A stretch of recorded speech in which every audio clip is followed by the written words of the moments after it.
And ito yung life messages no guys. Ito kakasabi ko lang kanina, focus no mga kapiksi, what are you choosing today? And you have to focus on that, on those thoughts guys no. When it comes to manifestation, when it comes to your dreams, your desire, kailangan palagi kayong nakafocus mga kapiksi. The more na nagfo-focus kayo, always remember guys, your energy flows where your attention goes. Okay? Ibig sabihin yung energy mo, sumusunod siya sa kung ano yung focus ng attention mo. And kapag nakafocus ka sa desires mo, sa dreams mo,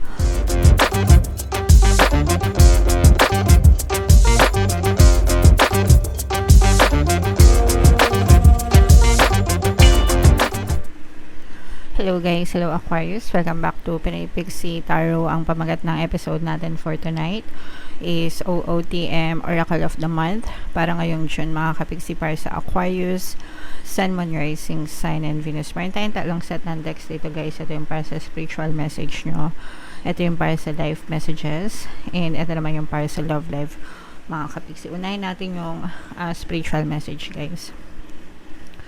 Kung ano na lang yung makaresonate sa inyo guys, take that message.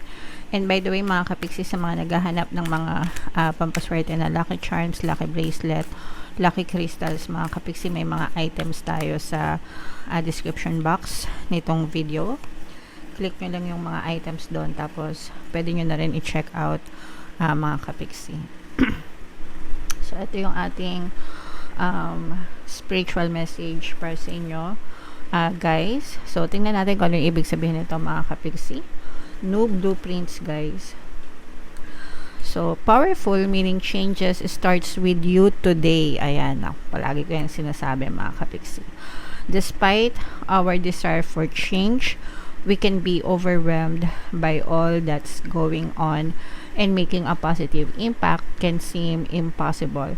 We have more voice than we realize. This card inspires action, no matter how small, that will create a ripple of light in the world. So, ito mga kapiksi, palagi kong in-explain sa inyo na everyday, no, binibigyan kayo ng chance ni universe para ibuhay yung buhay na gusto nyo.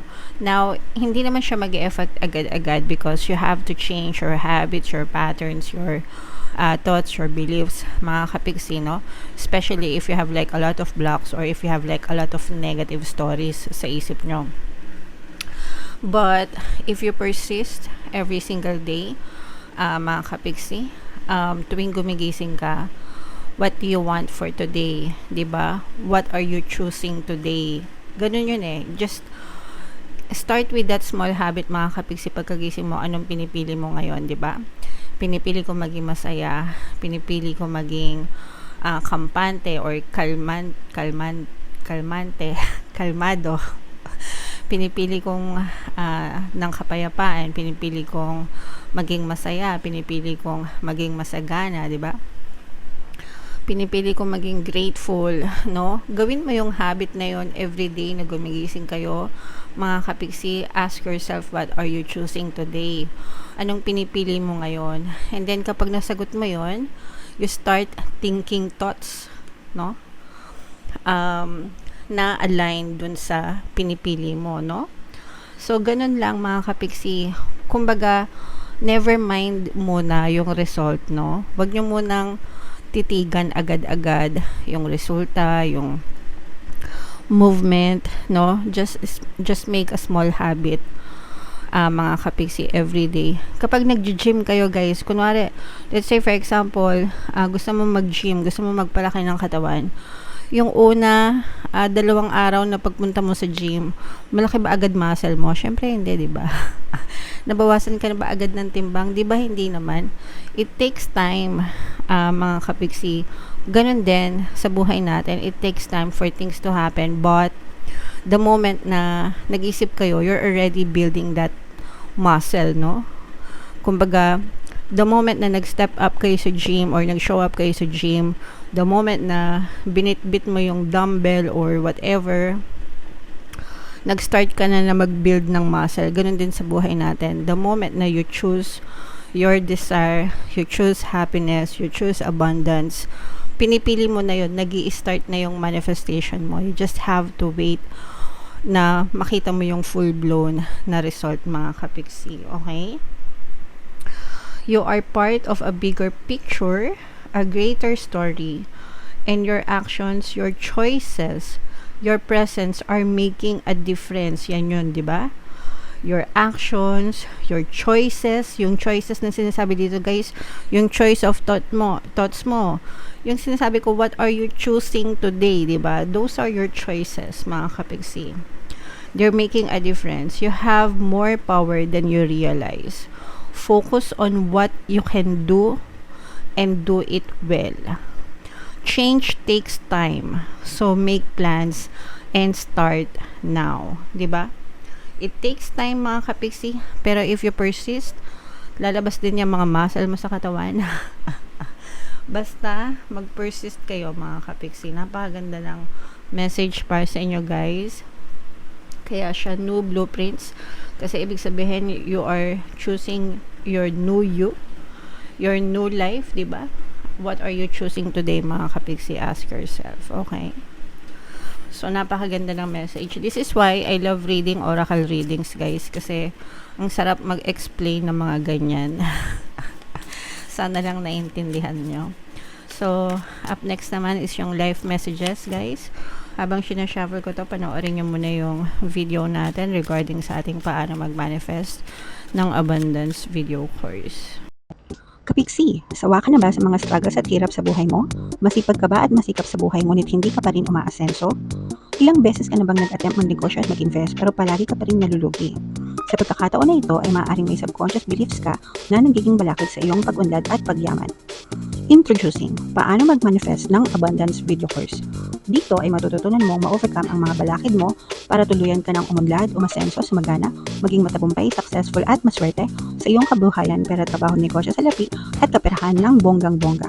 Dali, mag-send na ng email sa pinoypixie@gmail.com at simulan na ang iyong pagyaman ngayon.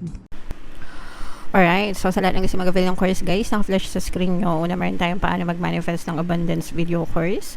Meron din tayong paano mawala ang third party at magkaroon ng harmonious na relationship. And meron din tayong paano pabalikin si ex-revised breakup. So, sa mga interesado, guys, mag-send lang kayo ng email sa pinoypixie@gmail.com. And ito yung life messages na, guys. Ito kakasabi ko lang kanina, focus, no, mga kapiksi, what are you choosing today? And you have to focus on that, on those thoughts, guys, no. When it comes to manifestation, when it comes to your dreams, your desire, kailangan palagi kayong nakafocus, mga kapiksi. The more na nagfo-focus kayo, always remember, guys, your energy flows where your attention goes. Okay? Ibig sabihin, yung energy mo, sumusunod siya sa kung ano yung focus ng attention mo. And kapag nakafocus ka sa desires mo, sa dreams mo, mas lalo siyang magmamanifest kasi yung energy mo nagfo-flow doon. Pero kapag distracted ka, ibig sabihin marami kang distraction, puro ka nega, di ba? What if ganto, what if ganyan, overthinking, no?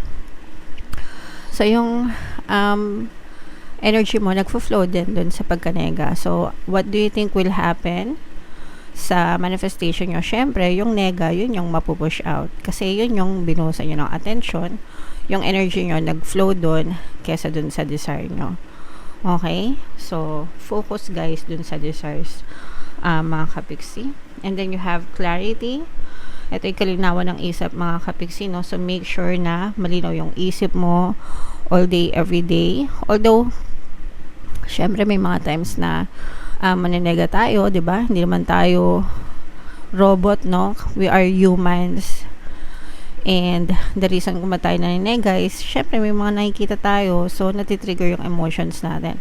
And that's fine, guys. Pero don't stay too much or too long sa pagiging nega. By all means, tulungan mo yung sarili mo to get back on track para maging positive ka ulit, mga kapiksi. So, ganun lang yung kailangan mong gawin. Okay? Pero you have to have a clear mind of what you want, guys. Kailangan malinaw sa isip nyo kung ano talaga yung gusto nyong mangyari doon sa mga desires nyo. Okay? And ito naman, guys, yung sa love life, mga love messages or love advice. para sa inyo. So, bubunot tayo ng dalawa mga kapiksi. Okay. So, wag umiyak, bagkus ay magdasal.